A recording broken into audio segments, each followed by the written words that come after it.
Oftentimes, like, people don't even realize why they're stuck. We're programmed to perform from a very young age. We're programmed to care about what people think, how we measure up, and that's a big shift to leave that behind. For anyone out there performance-driven wise, we're not cutting out the action. Absolutely not. But I will tell you that stillness is a strategy.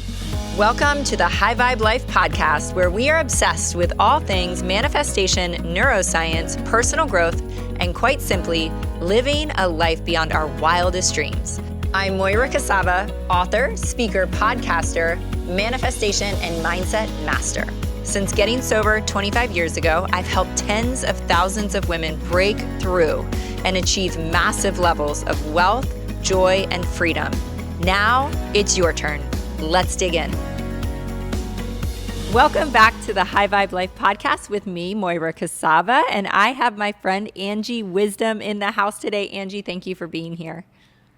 Oh, thank you, Moira. I'm so excited to be here with you and have this conversation. Absolutely. It's so crazy, right? How many people we know kind of collectively, but we have never had a chance to get together and chat until today.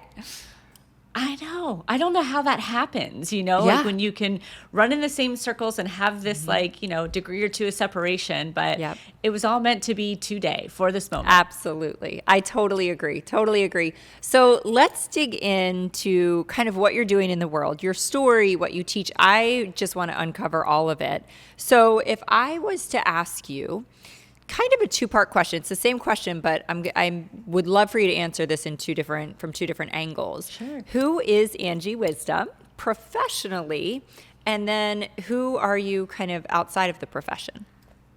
Yes. It's funny you asked that because I feel like I have been so formally trained in the coaching industry that if you look at kind of ethics and everything, they teach you to stay you don't give your personal life. And, and my clients are always like, what do you do? Who are you? I don't know anything about you, it's some mystery. So I love that we can reveal both sides of that.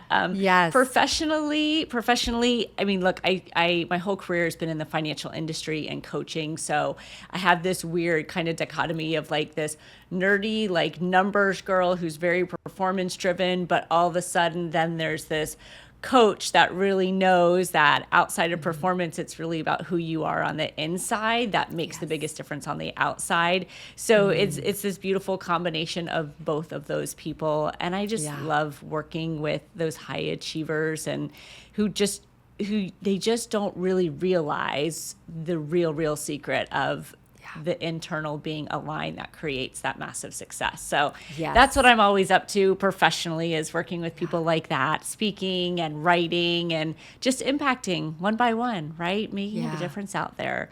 Yeah. Love that. And then personally, you pull back the curtain and it's I'm goofy, I love to sing, I love to dance, I love to go on game shows. I've been married for 28 years. I have 2 boys that are 19 and 21. And I'm just, I'm lighthearted and I just love life. Yeah. Oh, so good. Okay. You just said, you almost just described me.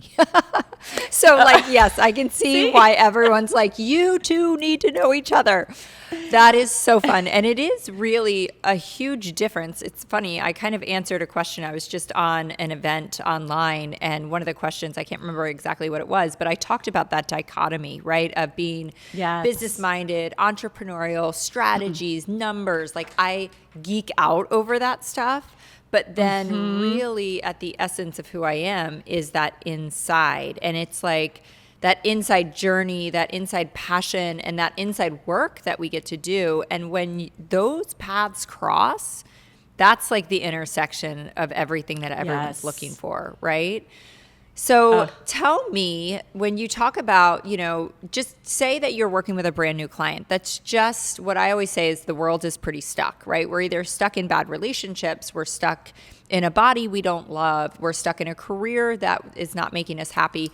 Where do you begin with people to kind of start the unstuck process?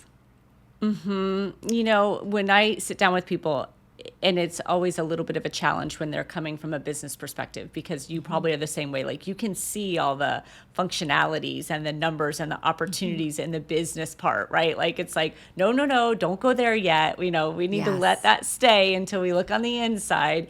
So when I sit down with somebody, it's really about going, well, how are things right now? Do you have what you want? Are you living the life that you want? And oftentimes, like, people don't even realize why they're stuck, right? Is we get in this kind of rhythm of hamster wheel mentality, what I call the transactional trap of life, of just kind of doing rinse and repeat type of thing. So I very, very, very first thing I start with is understanding who they are. I love the Enneagram assessment.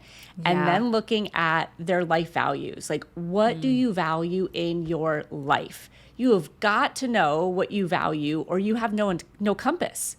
Right. Yeah. And that's what I feel like people operate on all the time, is that they don't have that internal compass. They operate on feelings. I didn't feel like doing this. I felt like doing this. And that just all of a sudden, it's like it spins you in a tornado. And you're like, I don't even know which way is up. I don't even know why I'm making these decisions. So to me, it always starts with values. What do you value, and how do we start getting that into your life? And that filters out into everything. And it releases so much of that stuckness you're talking about. Yeah. You get clarity. As soon as we get those values in, people start thinking differently, right? The light bulbs go off, and we get that motivation and the fuel. There's actually a dopamine and serotonin release when we're giving ourselves the things that we love in our life. And that creates so much clarity and gets things unstuck. Oh, so good. Oh my gosh, so good. Starting with value, and that it becomes the filter, right? And so yes, exactly. Yeah. Do you find that people, it's like they're chasing the wrong things? I mean, and we can go into this whole conversation, right, about like there's nothing wrong with wanting more success. There's nothing wrong with wanting more income. There's nothing wrong with any of the kind of what we say is the outside stuff.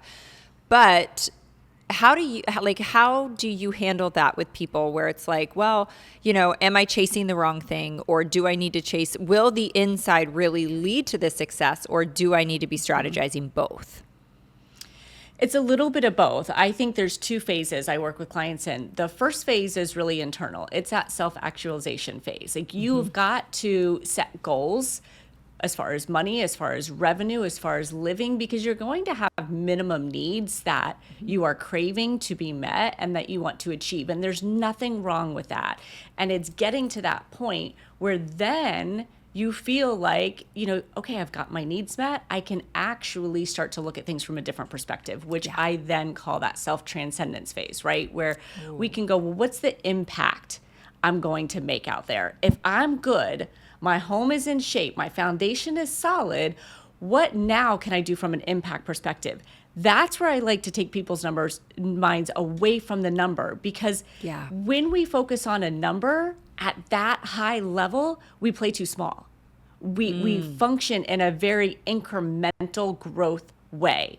But when we focus on impact, and the number is the byproduct of that impact, we have a much different output, right? There's a different fuel, there's a different energy, excitement around it. And we really we impact exponentially instead of incrementally when we think about the transaction. The one more client, the one more dollar, the one more deal, it's too small, So I do believe numbers in the beginning, because you got to get that inside right. And then you have to shift over to impact for the big stuff.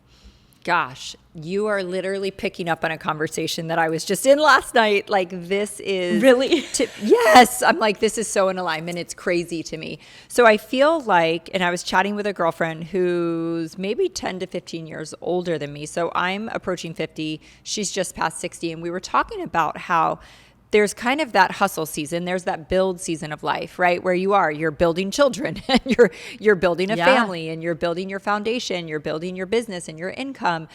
But then there comes this shift, which some people call a midlife crisis. It could be. But I think there's this shift where you have enough, right? You have enough.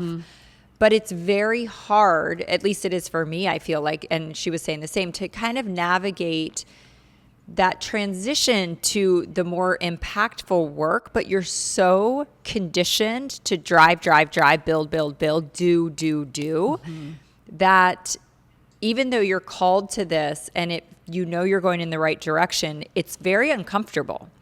And so what would you say to that about like, is that uncomfortability just going to last for a little while, or how do we work through that? It's going to last for a short period of time. And what's on the other side, I literally have goosebumps as I'm saying this, because what's on the other side of that uncomfortability is just pure bliss, because it's like you get into what I call your sweet spot. Like, you ever play any sports? If you golf, you hit the sweet spot, right, on a club. Tennis, any type of sport, there's like a zone that you get into where you don't think, you just know intuitively, you show up at your highest self and you make it happen, and the results are far better than you could have ever thought your way through it. And that's what's on the other side of that. But you're right, it's a huge shift, because look, we're programmed to perform from a very young age. We're programmed to care about what people think, how we measure up, and that's a big shift to leave that behind. And know also, right, like, we've created success by that mentality. So now you're asking us to like let go of it. But I am, because you know enough, and eventually that finish line of like, well, I'll just try to make this much more money. Oh, I'll just set my goal here. It's not exciting anymore. I mean, I have clients that come to me and they're like, I don't know, what should I go for now? Like, I don't know. Do you think I should get a plane? Do you think I should get like another yacht? And it's like, no, that's not the answer. You know, you have to have a different meaning to create that massive success and its impact. So it is a little uncomfortable, but you have to trust. And if you have a relationship with yourself that you trust, if you have a relationship with, whether it's God or your source, the universe, whatever you want to refer to, you have that too. And then you have to know that, like, look, you were here for a reason. You were gifted with things for a reason. And at some point, your highest success is going to come from you just leaning into that and start being and stop performing so much. Yeah. And it's so hard, right? Because like you said, we've gotten to where we are by performing, by hustling, by doing. And we recognize so much. I feel like there's such an awakening that happens. And so we are aware of it. But like any bad habit, we just fall right back in. You know, we fall back into, even if, and this is a common theme today and yesterday, you know how things keep coming up in every conversation? It's the common theme of doing the same thing. Like, because so often we think we need to do something differently. And what keeps coming up for me is it's not always doing something completely differently. It's doing the same thing you are doing a different way, right? For a different reason. Showing up not for the follower count or the sales or the income, but following up, doing the same work truly for impact. And that's just becomes really tricky, because you're like, gosh, I've woken up every day for years and years and years and done it for the other reason. And so it's like the remembering on a daily basis, you know, where you're coming from energetically is really kind of a tricky shift to make and stay the route, I think. It can be if you don't have like a daily practice for that 100%. Because look, if you're lost in the woods, you're going to go back to the last place you were at. I mean, that's just how our brains work. So if you are on this route and it gets a little fuzzy or you're unclear, you're just going to revert back to your old ways. Yeah. And your old ways are ingrained from years and years. But it doesn't have to, it can feel hard, but it doesn't have to be hard. And setting up these daily practices to go, how do I continuously live in this space? How do I recondition my mind to think something differently? One of the biggest hurdles, I had a client in here talking about it today, is like, you feel like you should have to kind of be going through the ringer. It should feel really hard in order to signify that you are on the right path. And that's a programming we have to change. It can feel easy and graceful and peaceful. That's where you're going to get the most. But again, you got to have that internal trust to make sure that, you know, that peace and ease and grace is actually moving you somewhere and not sitting on the couch watching Netflix, right? Right. Oh my gosh, so good. Yeah, rewriting those old stories, right? Like it's a part of like your habits are ingrained from just behavior, repetitive behavior, but also our brains are ingrained with these old stories. And yeah, I think so often it's like you said, Angie, it's deciding that it's might be a little uncomfortable, but it doesn't have to be hard. It's like, let's adopt Right. that story instead of like, this is so hard, you know? Right. It's You crazy mentioned, what our brains perceive on that, right? Like just saying something is hard is automatically going to activate that amygdala. It's going to have resistance. It's going to have a stepping back, you know, and getting into this like fear and worry, when if we just insert the feeling in front of an emotion, that gives us all the power in the world to change it. Feels hard. Well, how can I make it feel easy? yeah. Right. And then Yeah. our brain And goes to work and it starts problem solving. So yeah. absolutely. Absolutely. I mean, it's like there's a side of this that's brain chemistry, but there's also a side of it that's like the law of attraction, the spiritual work, right? It's like we get what we expect. So whatever story you're telling yourself, that's what's going to happen. But we also have to remember, for the people that kind of like back up to the woo, they're like, oh, you're getting a little woo on me. I'm like, this is also just neuroplasticity we're talking about. You know, it's science. So you Yes. mentioned daily practice a couple times. I am a huge fan of daily practice, and I think, you know, it's always shifting, it's always changing, at least for me, but I love kind of a framework that I go back to again and again. So what does it look like for you, and what do you teach your clients? I've had pretty much the same daily practice for quite some time. Honestly, I've added to it, but I use my morning mindset journal, and it is what I crafted years ago for myself to rewire my brain, my mindset. So there's a lot of neuroscience in there, but also through a very conscious space of it. So it has your self-awareness. I feel this. What do I want to do about it? Goes into your intentions, your affirmations, your gratitude, your prayer, your visualization. All of that every single day sets you up to proactively be in the driver's seat of your life, and it shapes those neural pathways, right? So it starts to align with what we really want and believe. So I am an early bird, and I love my morning time. I get up. What I added recently, and I was laughing when you were like, for the people who are backing up to the woo, it's like, okay, people are really going to lose it now, because I recently got certified in as a hypnotist. So now that's part of my daily practice is self-hypnosis. It used to be meditation. Now it's self-hypnosis. I was the least likely to ever be a woo person. I mean, I was so hardcore performance when I was in the financial industry world at Morgan Stanley. It was like cutthroat, where are your numbers? Never, ever in my life would I have thought I would have sat still for a minute, had any reflection. And I will tell you now that it is probably the most powerful thing you can do.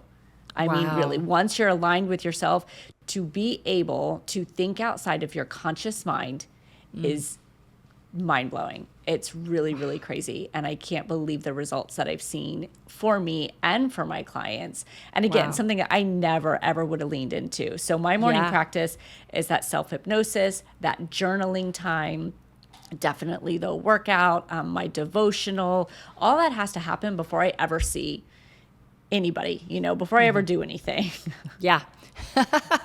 We literally are the same person. This is so similar. It's crazy. And so, but here's where I'm like, I got to dig into this because I'm a huge visualization person, like actually closing your eyes and visualizing the movie screen on your mind. You know what I mean? Like we're not just reading something, like close your eyes. Even if it's, I always say one song, just plug in, listen to one song, see the vision come to life.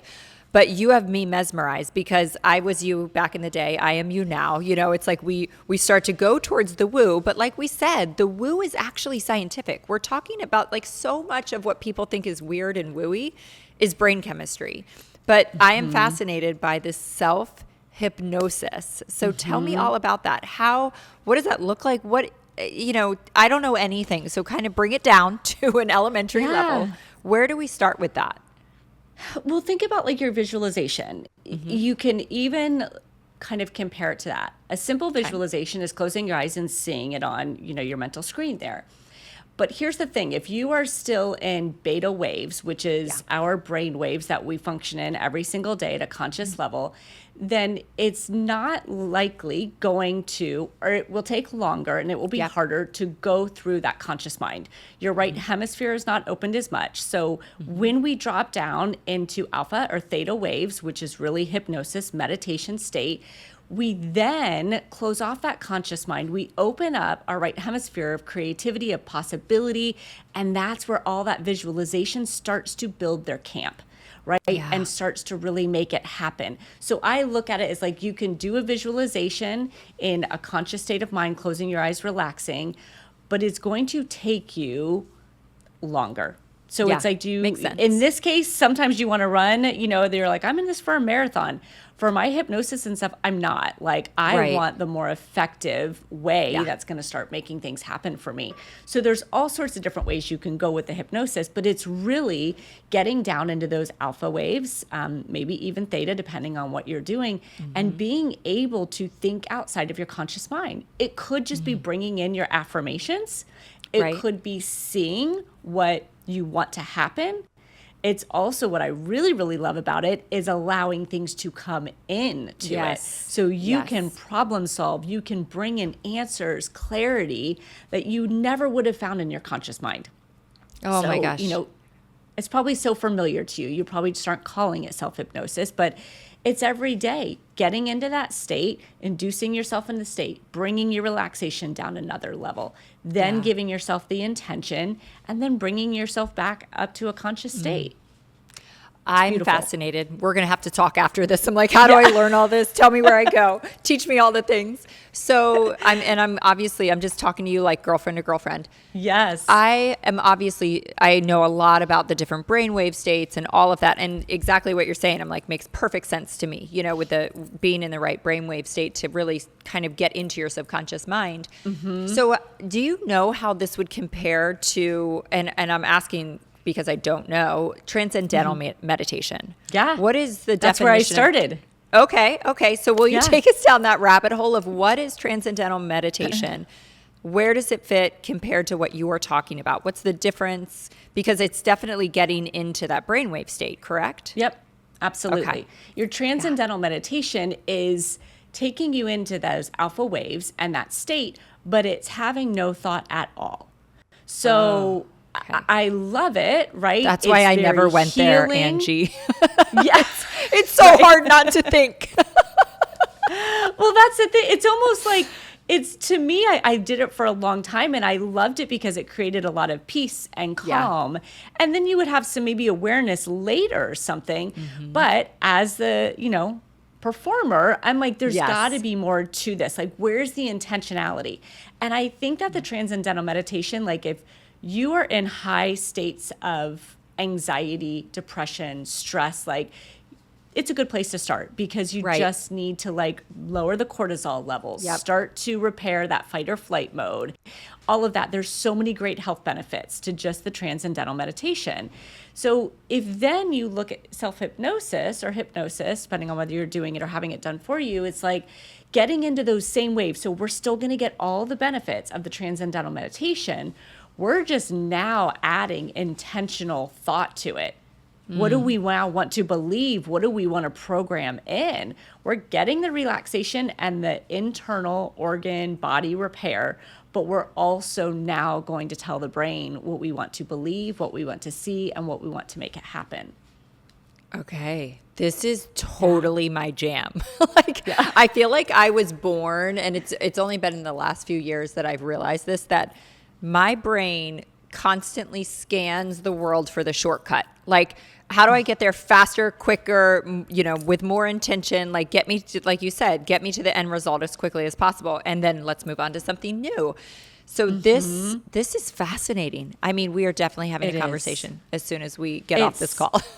I love it. I love it. It is. It really is. And I mean, I've been, coaching for over 20 years. And like I said, started performance-wise, have always believed you have to grind, you have to grit, you have to hustle. You have to like bleed out to really get the results. That was a long time ago. I thought that and really morphed into you have to have this relationship with yourself. But I pushed back on the woo for a while because there was something within me that thought that when I stepped into that, I was giving up my power, that I was no longer making the results. And it's so completely opposite. There is not a bigger flex you can have than to be able to put yourself in a state of meditation, hypnosis, and rewire your brain. I'm sorry, but like that is it. I totally agree. I mean, this is what I always teach from stage is the rewiring process. When you understand that and you can back it up with a daily process, like just like you said, that is it. I mean, that's the shortcut to everything we want to achieve and do. And it's not that so let's dig into this next topic that's like on the forefront of my mind. I was just sharing about this on Instagram earlier. I would love your take on this because we live between these two worlds. You and I really live between these two worlds of like hustle, action, grind, bleeding out, for success. And now kind of understanding everything on a whole higher level.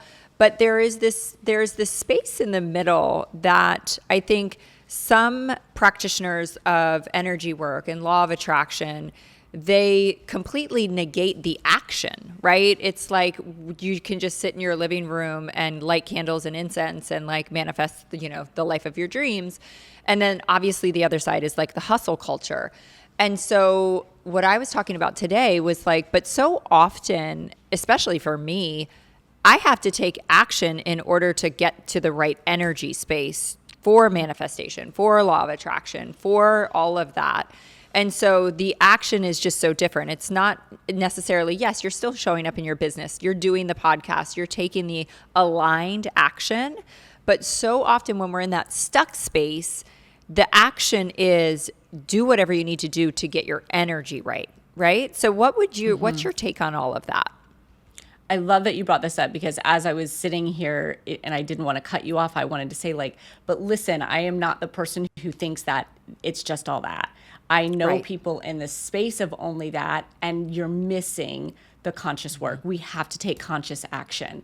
And the way I look at it is that your being, when you meditate, when you do your hypnosis, your manifestation, all of that state of being that people run from so much is what fuels your impactful action. Yes. If we don't have that state of being, our action, it's different, right? It's driven from a different motor. It's got a different intention. It's going to feel harder. So 100% you have to get into action. I am a firm believer in that. I do not wait, I create. But the creating comes from the being. We have to be in order to know what then to create and take action on. So for anyone out there performance driven wise, we're not cutting out the action. Absolutely not. But I will tell you that stillness is a strategy. Answers are found in the silence. And that's what the majority of people miss. Yeah. Oh my gosh. Can we land on that for a second? Because as such a overachiever, previous hustle burnout person, every amazing thing that has happened in my life has happened in the space and in the stillness. And even I was just talking to my friend Romeo, who you probably know, and we were talking about how, there's been times where I've sat at my desk and, just smoke coming out of my ears trying to write a keynote speech and, I'm on a deadline and I'm under pressure. And then I've made the decision to just like walk on a beach. And in that moment, you feel like I'm being completely irresponsible. I have a deadline. People are counting on me. And it's not until I've spent hours, trying to find the right words and write the speech. And then all of a sudden I go out on the beach to just try to forget about it. And I'm not even thinking about it. I'm thinking about completely other things in my life. And all of a sudden the divine download comes within seconds. And, you pull your phone out and you write the whole keynote speech in 60 seconds. It's those are the magic moments where the more of them you stack, the more you start to trust and the more you start to step into that action, which is still an action, but it's such a different action. Right. I mean, what you just said, right? Your being fueled your action. Yeah. And so even what you said to me earlier when you're like, I was talking to my friend and it feels hard, right? To give up the performance, you have to look at times like that where you're like, right then and there, I gave up the performance. I quit choking the bird, right? Yeah. And you walked away, you let it go and voila, right? It came to you. So it's like knowing and finding those moments and going, wouldn't it be freaking amazing if that's how life unfolded for you all the time? Right. That's what we're striving for. It can. 100%. Yeah. So I love that. And isn't it so fun when you get those perfect, like kind of validations of that process in that space. And you're like, yep, this is it. This is it. Yep. I like to refer to it as like, look, if you have whatever your relationship is in faith, you have a conduit from your source, whether it's universe, God, whatever it may be. And when you are trying too hard, when you are trying to take the reins and control, that line gets full of static. Yep. And the message cannot get through. But when you're like, okay, let me just be, let that static flow off the line, right? Then you get your download, then you get your messaging, which is what happened, right? When you step down onto the beach. So we get constant reminders to just like surrender and wait. It's just like, are we present enough to actually catch them? Yes, absolutely. Yeah, I totally agree. And going back to like the being isn't doing nothing.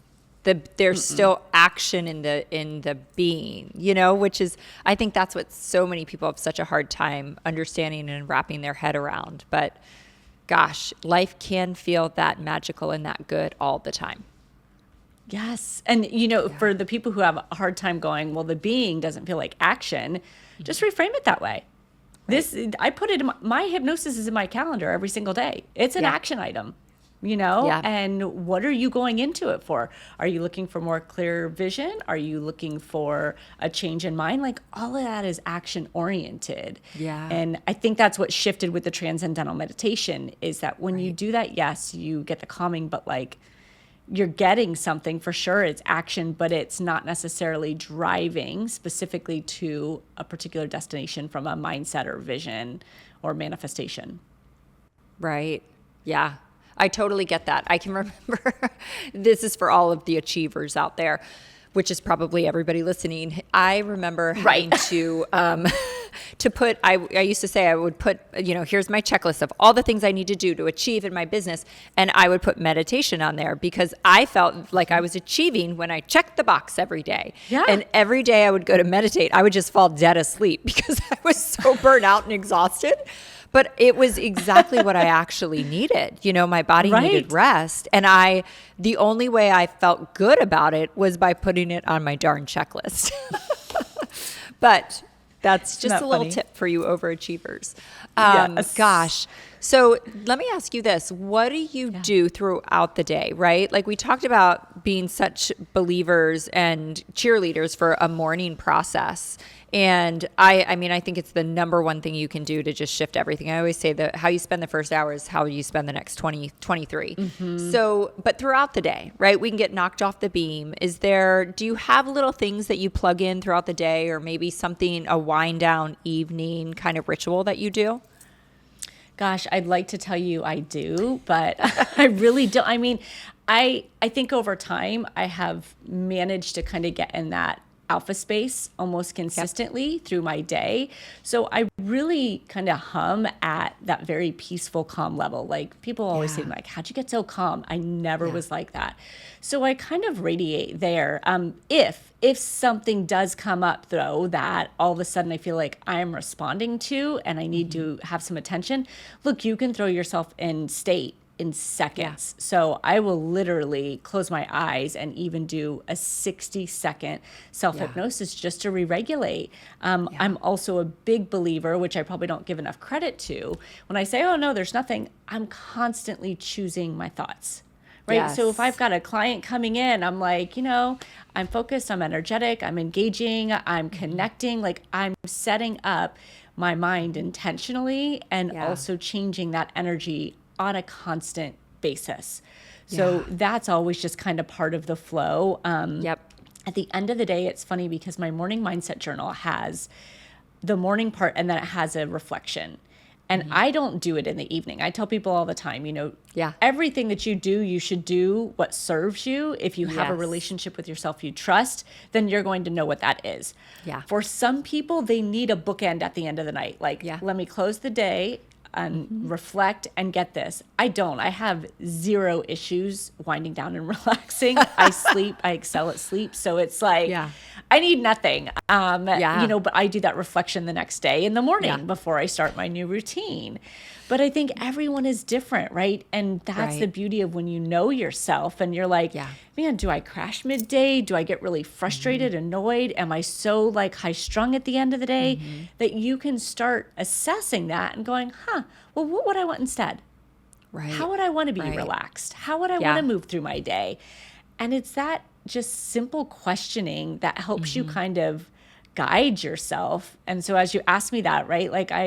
There's not this defined process, but Right. all day, every day, if Yeah. you are connected to yourself and you trust yourself, you're in awareness and you're making those shifts and you're choosing your thoughts. You just said so much. I feel like you thought you didn't have an answer for that, but you had like the juiciest answer ever. Because I think the most important thing that I heard right away was, and it's my belief that when you are truly rooted and consistent, like 6-7 days a week consistent with a morning process, you don't need to plug in more stuff, right? You're constantly grounding in every single morning, and that carries you through every single day. It's when you're doing your morning process 2, 3, 4 times a week that you're wobbly throughout every single day and you kind of need more support.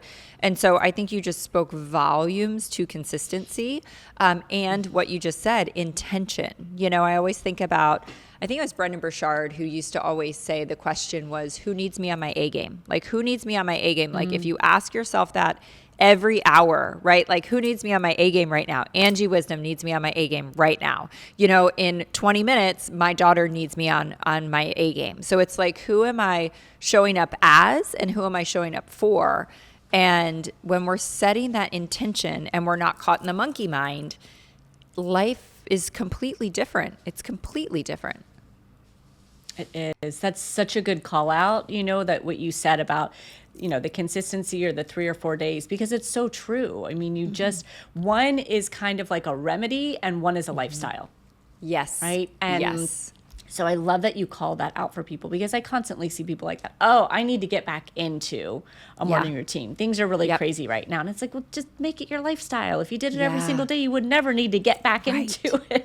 Right. It's also would just offense be versus that. defense, right? Yes. It's like, I think people are playing defense with their morning process as like For sure. life comes at them. They're plugging in and like trying to just defend themselves against the chaos. But when you're doing it offensively, which I always love sports analogies, but that just means intentionally, consistently, then you're not having to play defense. Yeah. Who doesn't want to order up what they want in their day? Right. Right. A lot of people complain like, and it's like, oh, did you take the time this morning to think about what you actually wanted to place your order? Yes. You wouldn't drive through Starbucks and just show up at the window and be like, what do you got for me? You would have stopped and placed your order. Yeah. So same thing with life. Yes, that is so juicy right there, because I think I totally get that, but I think some people don't. So I talk a lot about pre-paving your day in your visualization. Like, sometimes we want to visualize the big grand goal and the big life and what we want 5 or 10 years from now. But so often it's just pre-paving the day. How are you going to, what's the interaction going to look like when you wake up your kids? What's the vibe going to be in the carpool line? How's it going to feel when you walk back in the house and sit down in front of your computer? If you just take yourself little by little throughout your whole day and you're literally ordering up whatever you want, I mean, people think it's crazy to say that's what you get. But it is. When you pre-pave it, it's what comes. Yeah.